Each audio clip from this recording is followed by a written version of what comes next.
Okay, we're going to take a look at a chess game here played by you, and you know who you are. Let's take a look. Here's the board. And let's see what we have here. Maybe get a better picture this way.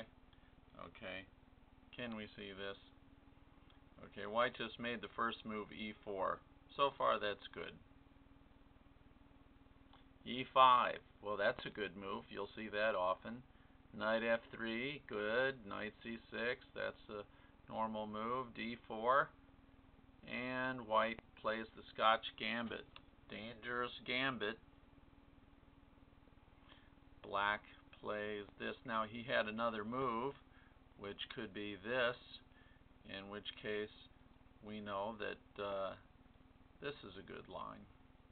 But during the game, black played this, and this is still a good line. Black now normally would either bring his knight out, and then we might have a choice between this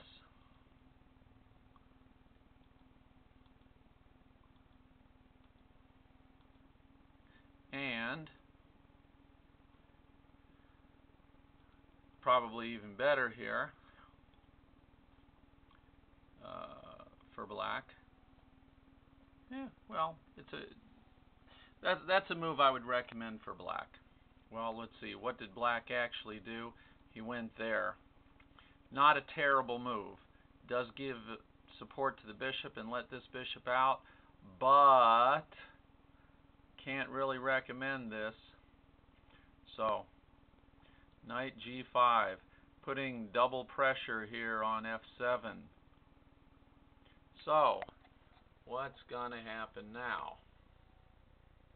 Well, we have two pieces there. Looks like we got a problem. And what happens next?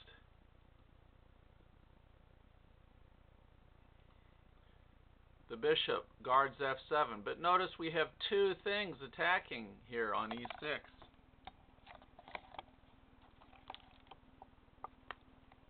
Two.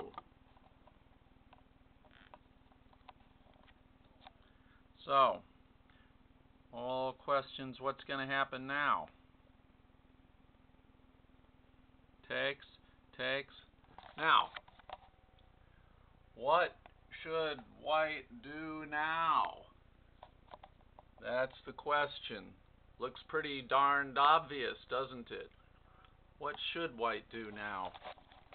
Well, don't hold your breath because he didn't do it. He did this. He does have a threat. I hope you see it. Black defended against the threat, which he may not have even seen because he did the only move we might have imagined he would do. He just developed another piece.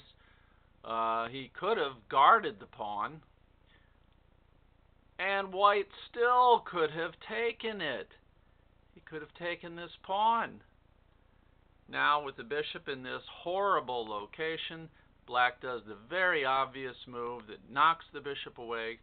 And how will white get his knight out? Is he going to go over here? Is he going to go here? Of course he's going to go here, unless the bishop clogs up that square.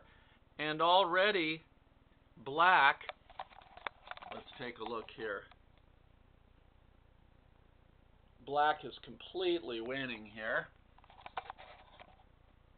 So, next, queen comes up, and white is hoping that black will take his pawn and help him, and now white decides to help black by trading. Now, wherever a piece is in a position to give check, we have to constantly watch that dangerous piece. Check, here, knight comes up. For the time being, this knight is guarding that square, but if the knight gives check, remember, he'll jump out of the way of the bishop, so we still have to be careful. He goes there, ready to destroy the defender of this square. And now white forces him to do something that's good for him. He takes, bishop takes back, and now black makes an unbelievable blunder. Ridiculous. Take a look. What should white do? This is how real games really are won and lost between beginning players, by horrendous blunders like this. This is the main reason why it is not worth a lot of your time to learn any opening variations in protracted depth. That means long lines. White now, instead of making the very obvious move that I'm sure you already saw, goes here. Instead of taking the free knight, he gives away his own free knight. This is sickening. Horrible. Horrible. So, of course, black takes it, threatening the queen. And now white throws the queen away. See if you can figure out what move black should make. I think you can figure it out. I think you can. Take a look. What's the move for black? You're looking at the only part of the board you need to look at. He makes the fork, of course. This check wins the queen.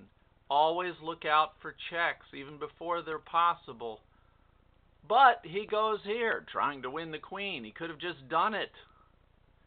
Horrible. This game is not good, even for players of the ratings involved. This game was very silly and lazy.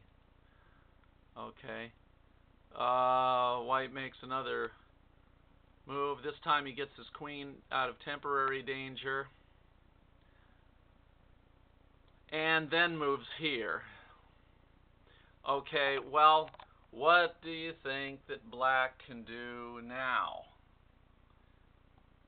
You decide. What do you think black should do? Hint, hint, hint. I mean, you can't play chess like this and make progress in chess. You have to learn to at least have at least the smallest amount of carefulness. Okay, so this is on YouTube. No one else knows where it is, so I'm sure that you saw it and no one else will unless you tell them to. Thanks. Bye.